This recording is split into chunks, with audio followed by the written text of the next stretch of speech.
What is up, my virgins and simps? It's your boy, the God Gamer himself, Harriet, and today we are going to take a look at the latest Viva Max movie, VMX movie, na kung tawagin ay entitled ay Table for Three.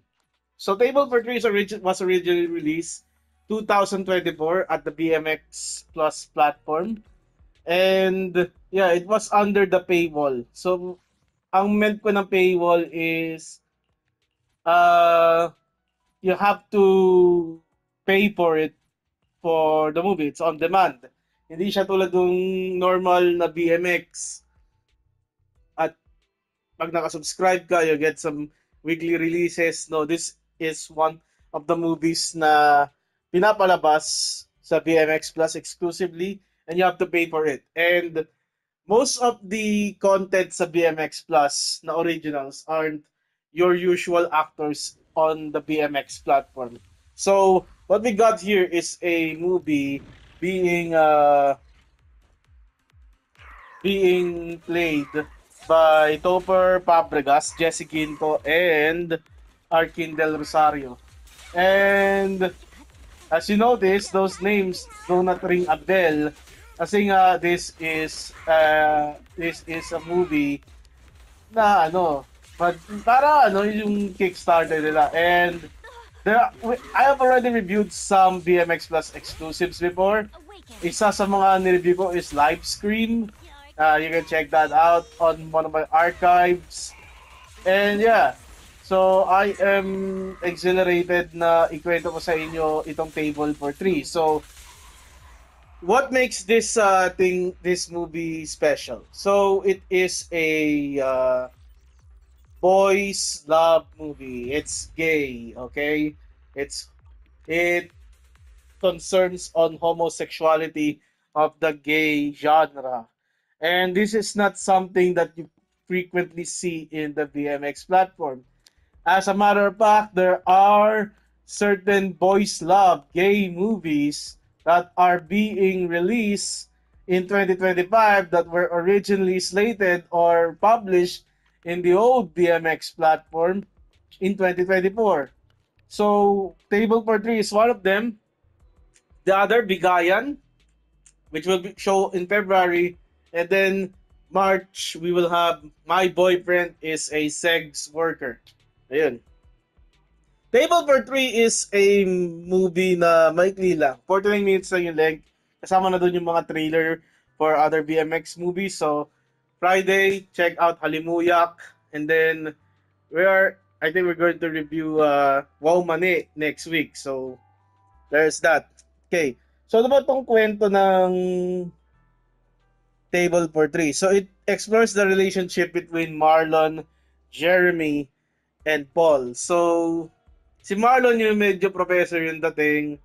Si Jeremy yung working guy. Siya ba yung working guy? Wait. Si Paul yung working guy. Si Jeremy yung third guy. So, ang tunay na magkasintahan dito ay si Marlon saka si Paul. Their relationship deteriorated kasi nagkaroon ng insidente na nandaya si Paul kay Marlon on his office mate. And yung kanilang solution is to add Jeremy and become a trouble. So the movie starts when they are already old and they are in this restaurant, Table for Three, and they are reminiscing yung good times sila. So Marlon and Paul, yung unang sinapag dito, we get their introduction and we got their parang slideshow ni Marlon. Marlon is like a professor dito. Siya yung brains. Okay? And he is exhibiting a slideshow na pinapakita yung kanyang knowledge on why they would have a troubled relationship, like an income, another source of income, and a better sex life. So, yun. And then, we are introduced with Jeremy, and they seem okay with the approach. Now, from the way that things look, Jeremy is a rookie in this relationship. At the span of the movie, it correlates 2 months. And Paul and Marlon are actually a couple for 10 years. They have traveled the world. And in the near end of the movie, where it's Jeremy's time to reminisce, he reminisces the time that Paul and Marlon welcomed him to Marlon's home. So they celebrated their first night together with a hot threesome sa kama. And quite quite frankly, this is like the first BL movie nga ng Viva Max ng BMX. It's also a breath of fresh air. About all the years na nag-review ako ng mga babae sa babae, girl to girl, and opposite sex na nagtatalik, this is the first time na yung boys naman yung nagkakangkangan. And parang it's a breath of fresh air. It's a new thing. Parang parang nagkaroon ako, napunta ako sa ibang dimensyon on how BMX can expand. I see the vision. I see their intent to expand. Kasi we are lacking in BL movies sa BMX. The last time na nagkaroon akong BL, parang side story lang eh. It's just a plot device. Okay? Like Vince Relon in Erotica Manila, or dun sa Rita, yung kay Josh Ivan Morales. It's just a plot device na ito ay kontrabida, ito ay inintroduce na bakla. There's not really a pure BL movie, but we do have GL movies. So ito, when the first seg scene, the threesome between Paul, Marlon, and Jeremy happened, it was a spark. Okay?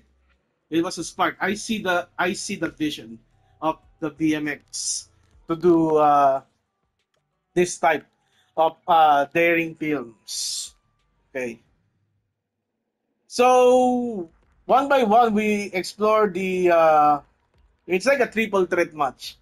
Alisin mo yung isang tao in the equation, and we see how they work. So the first one is between Marlon and Jeremy. Marlon and Jeremy had sex in the breakfast. They have sex in the bar. Okay? And pagdating kay Paul, it's not like he is exhibiting jealousy.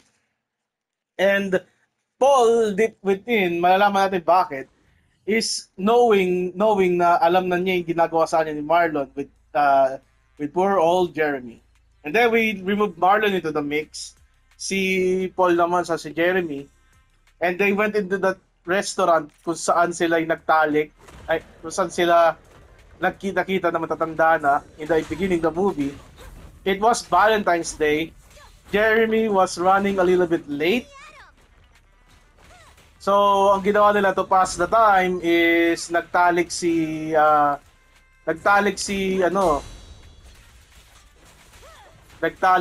Paul saka si Jeremy. And then sakto dumating si Marlon. And then secrets suddenly show up na sinasabi, yeah, this is what happened. Okay? Paul cheated on me, you know? And Paul cheated on me with his office worker, and Marlon is just using Jeremy to punish Paul for cheating him. Siyempre si Jeremy, unaware of this situation, kasi nagpakita na dishonest sila, wala.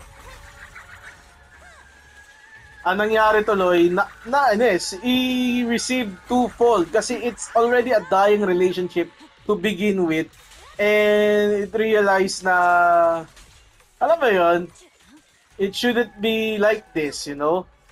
And with the events that unfolded, yung reveal na, yun nga, it was parang palakip butas yung dating kay Jeremy. Nasakto na rin si Jeremy. And it was something that they regretted until they got old. And the movie ends with old Paul and old Jeremy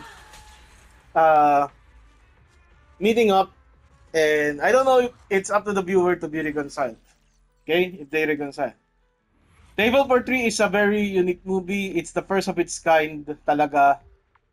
Bakit masasabi ko dito sa BMX na nagpakita ng boys love. So, yeah.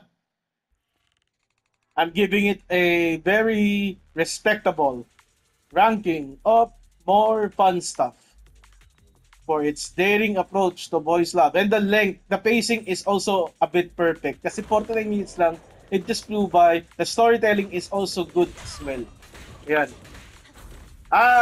It makes me look forward to the other BMX movies na ipapalabas sa platform na to. And one of which is, ano tawag doon? Bigayan, which is on February. And March is My Boyfriend is a Sex Worker. So yeah, that is my review of Table for Three. This Friday, Halimuyak, starring Sky Gonzaga and Christy Imperial. Like this video, subscribe to the channel. Road to 10,000 viewers na tayo mga pare. Yeah, goodbye and good night. Bye.